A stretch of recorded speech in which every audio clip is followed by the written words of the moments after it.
तो hello friends, welcome back to my channel. और friend, आज के वीडियो सीरीज़ के अंदर हम डिस्कस करने वाले हैं वेबसाइट स्ट्रक्चर, यानी किस तरह से किसी भी वेबसाइट का स्ट्रक्चर डिफाइन किया जाता है, क्या उसका प्रोसेस होता है, कौन कौन से उसमें टर्म होते हैं जिनका ध्यान रखना बेहद ज़रूरी होता है, उनके बारे में हम डिस्कस करने वाले हैं। इससे प्रोसेस लेक्चर में हम लोगों ने बहुत सारे टॉपिक को कवरअप किए हैं। अगर आपने वीडियोज़ को नहीं देखा तो एक बार वीडियोज़ को देख लीजिए ताकि जो पुराना कंसेप्ट है आपका क्लियर हो जाए।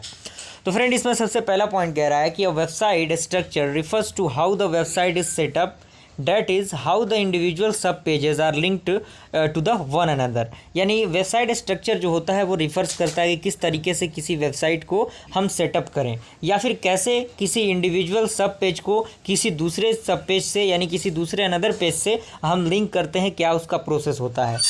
अनदर पॉइंट हमारा कह रहा है कि it is important to give the website structure so that user can find all the sub pages quickly and easily when website have a large number of sub pages. यानी ये एक प्रकार का इंपॉर्टेंट होता है स्ट्रक्चर, वेबसाइट स्ट्रक्चर, क्योंकि जो user होते हैं वो फाइंड कर सकते हैं सब पेजेस को, जो क्विकली और ईजिली मतलब फाइंड आउट किया जा सकता है। अगला पॉइंट कह रहा है कि website home pages needs to have link to the most important sub pages. यानी जो वेबसाइट होम पेज होता है उसको ज़रूरत होती है लिंक करने के लिए मोस्ट इंपॉर्टेंट सब पेजेस के द्वारा।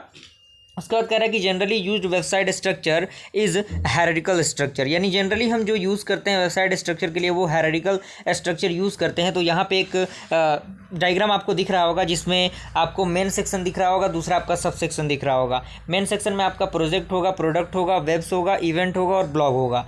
तो प्रोजेक्ट में आपका XY कोई भी हो सकता है, प्रोडक्ट में भी AB कोई भी हो सकता है, और वेब में आपके 3 हैं, इवेंट आपका इसी तरह, और ब्लॉग में आपका SNT है। तो बेनिफिट ऑफ वेबसाइट स्ट्रक्चर क्या होता है? पहले ये होता है कि बेटर यूज़र एक्सपीरियंस, यानी जो यूज़र होता है वो अच्छी तरीके से चीज़ों को समझ पाते हैं और अपना अच्छा एक्सपीरियंस देते हैं। सेकंड आपका है प्रॉपर साइट लिंक यानी साइट मैप, यानी अच्छी तरीके से हम उसको लिंक कर सकते हैं किसी चीज़ से। थर्ड आपका है ईजियर टू मैनेज पेजेस, यानी हम ईजिली पेज को मैनेज कर सकते हैं। एंड फोर्थ है आपका फास्टर रिसर्च इंजन, यानी फास्टर सर्च इंजन इसमें काम करता है। तो यहाँ पे एक वेबसाइट हेडर दिया गया है, आप इस चीज़ को देख लीजिएगा ताकि चीज़ें क्लियर हो जाएंगी। और एक और पॉइंट इसी के अंदर हम डिस्कस कर ही लेते हैं कि मेटा टैग क्या होता है HTML के अंदर।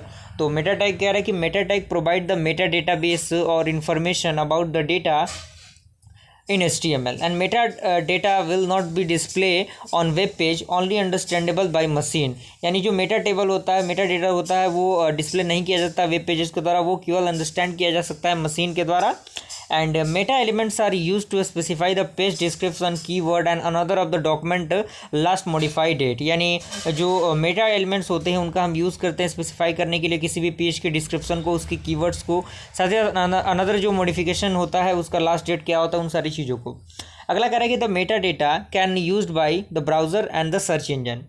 तो meta tag always go inside the head element, यानी जो मेटा टैग होता है वो हमेशा हेड एलिमेंट में डिफाइन किया जाता है। तो यहाँ पे कुछ चीज़ें, कुछ मेटा टैग्स आपको मिल जाएंगे, उसका मतलब आपको मिल जाएगा, जैसे कैरेक्टर सेट हो गया, कंटेंट हो गया, HTTP रिक्वायर हो गया, नेम हो गया। यहाँ पे एक एग्जांपल दिया हुआ, आप इस एग्जांपल को ऐड कर सकते हैं। अगर एग्जामिनेशन वगैरह में पूछता है तो आप इस चीज़ को लिख सकते हैं। ओके।